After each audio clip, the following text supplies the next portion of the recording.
नमस्कार दोस्तों, 3 नए आपराधिक कानूनों को 1 जुलाई 2024 से लागू किए जाएंगे। सरकार ने 24 फरवरी दिन शनिवार को इससे जुड़ी अधिसूचना जारी कर दी है।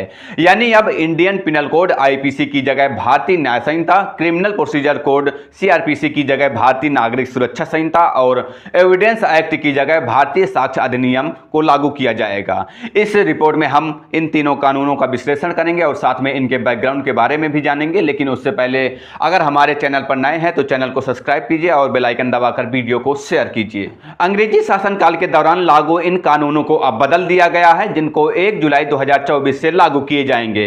इनमें IPC, Indian penal code, CrPC, criminal procedure code और एविडेंस एक्ट शामिल है। आईपीसी यानी कि इंडियन पिनल कोड को ब्रिटिश काल में सन 1860 में लागू किया गया था।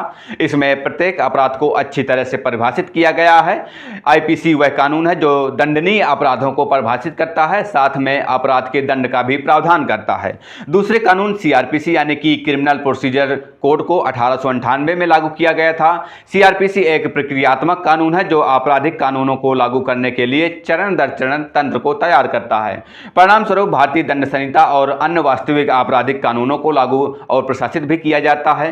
तीसरे कानून इंडियन एविडेंस कोड को 1872 में लागू किया गया था। इस कानून के तहत किए गए अपराध के साक्ष्य या प्रमाण अदालत में प्रस्तुत किए जाते हैं। इन नए कानूनों के लागू होने के बाद जो धाराएं अपराध की पहचान बन चुकी थी उनमें भी बदलाव हो गया है। जैसे कि हत्या के आरोप में लगाई जाने वाली आईपीसी की धारा 302 अब धारा 101 कहलाएगी। वहीं ठगी के लिए लगाई जाने वाली धारा 420 अब धारा 316 होगी। हत्या के प्रयास के लिए लगाई जाने वाली धारा 307 अब धारा 109 कहलाएगी। वहीं दुष्कर्म के लिए लगाई जाने वाली धारा 376 अब धारा 63 होगी। हालांकि हिट एंड रन केस का संबंधित प्रावधान तुरंत लागू नहीं होगा।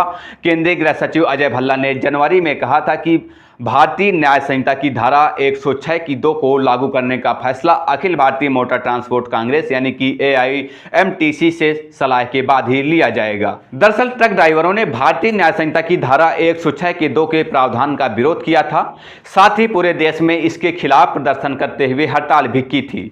इस धारा में प्रावधान है कि यदि किसी ड्राइवर की तेज रफ्तार ड्राइविंग से किसी राहगीर की मौत हो जाती है और ड्राइवर बिना पुलिस को रिपोर्ट किए भाग जाता है तो यह अपराध गैर इरादतन हत्या की कैटेगरी में आएगा। साथ ही आरोपी ड्राइवर को 10 साल की कैद और 7 लाख का जुर्माना भी देना होगा।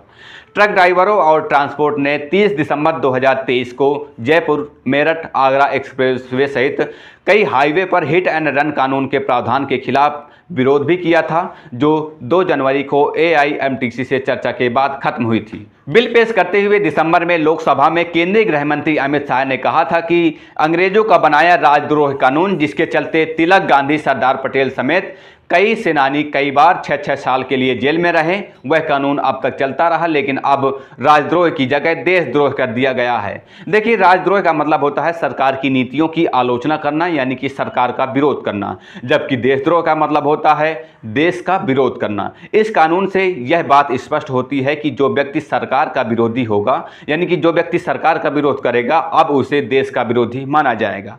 इस कानून का सीधा सा मतलब यह है कि अब जनता सरकार से कोई सवाल नहीं कर सकती। अगर कोई व्यक्ति सरकार से सवाल जवाब करेगा तो उसे देशद्रोह की उपाधि देने में तनिक भी देर नहीं लगेगी।